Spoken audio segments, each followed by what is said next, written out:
Sebanyak 1.200 liter BBM yang dikemas dalam 40 jerigen yang diangkut sebuah mobil minibus disita Satlantas Polres Polewali Mandar saat razia di jalur lintas barat Sulawesi Selasa pagi. Ribuan liter BBM yang disita di Mapolres Polman ini diperoleh dari sejumlah SPBU di Kabupaten Pinrang, Sulawesi Selatan yang hendak dijual ke sejumlah pengecer BBM di Kabupaten Polewali Mandar.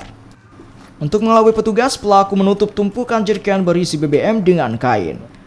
Sopir bersama rekannya mengaku dibayar oleh seseorang di Desa Rumpa, Kecamatan Mapili, Pinrang untuk mengangkut BBM tersebut ke Polewali Mandar 2 kali dalam seminggu. Kini polisi terus menyelidiki untuk mengungkap pemilik BBM tersebut. Diambil dari mana itu barang? Iya, Barang. di Pinrang. Pinrangnya yang SPBU atau apa? SPBU. Rencana dibawa kemana? Bawa kemana? Dari ke Rumpa. Oh gitu. Itu untuk siapa itu? Untuk pengecer. Apa gitu?